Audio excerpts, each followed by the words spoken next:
go across to negative targeting. And we've got some negatives in here already. So you just, for negative products, just go across. And I just grab the ASIN. So you click on enter list, and then that's gone. So that ad spend, this campaign was actually doing quite well. So just by doing that small adjustment, we've freed up some of that budget to go towards other keywords that have already had sales potentially. So window bird feeder, that's had 2. This one we actually put in the exact campaign that I just created. So we can see here. So again, customize your columns. So you can see CPC, which is your cost per click. So we can see in this auto campaign, the last 2 months you've had 20 clicks and you're only paying 83 cents. So we're actually bidding a little bit potentially too high. So we can see here we've had clicks in the past for 83 cents. And at the moment, your conversion rate is 10%. So yeah, we might want to go back to that exact match campaign and just reduce the bid.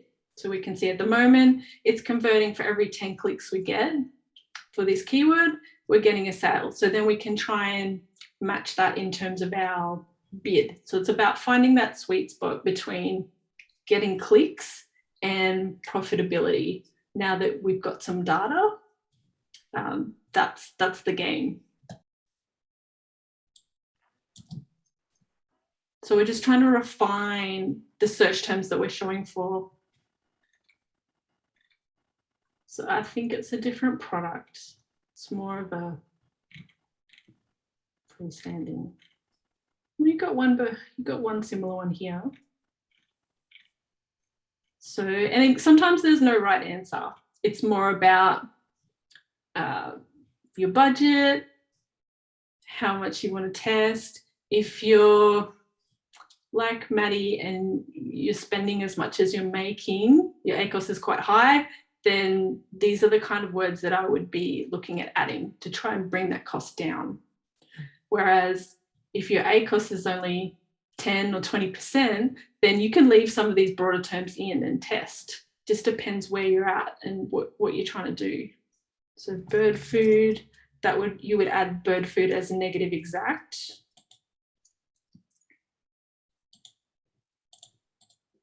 So you're just blocking bird food because bird and food on their own, they are relevant. So like bird feeder for bird food or seed, something like that, that would still be relevant. But bird food on its own, that's a different product.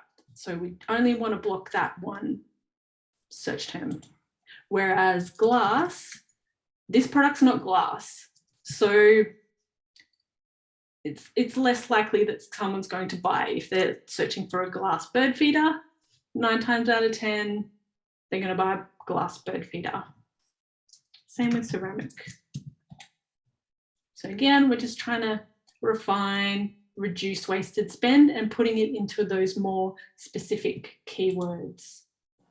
If it's been a few months and you're noticing that, well, most of in terms of ASIN targeting, most of my sales are coming from other bird feeders, not food, like bird food, then that would be another way that you can refine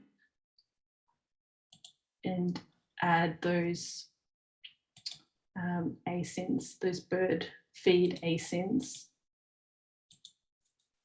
After, you can generate a list of competitors that have similar amount of reviews and price and go after them directly. That would be a better way to do it. Oops. All right, so I'm just going to add those negatives. So I can see, Matthew, you've already added some, but these need to be negative phrase, not exact. Because I think you've already got glass in here. But because it's negative exact, this is effectively just blocking the word glass if someone searches for which it's probably not going to happen.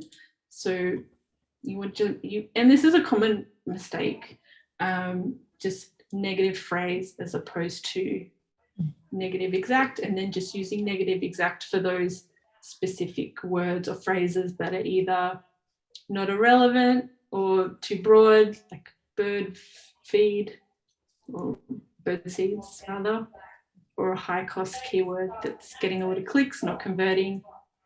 That's when you want to use negative exact. All right, so that's pretty much all I want to cover. So even just doing that, I find a lot of people aren't doing that. That's what you want to look at first before you even look at adjusting your bids. If you can do that, especially on your auto, any campaigns that are using broad or phrase, that's going to make a huge difference. So you might not even need to change the bids until you've worked on that. That was a video from my regular Monday night Q&A session with the members of the Aussie Online Entrepreneurs. We are over 2,500 of us now. We're actually the largest professional community of e-commerce entrepreneurs right here in Australia, with sales, by the way, of over $50 million. If you would like to find out more about what we do, and of course how we can help you either get started or indeed build your own e-commerce business, grow and build your own business, get yourself off to www.aussieonlineentrepreneurs.com.au. The link for that is right underneath this video in the description, and I will see you on the inside. Bye for now.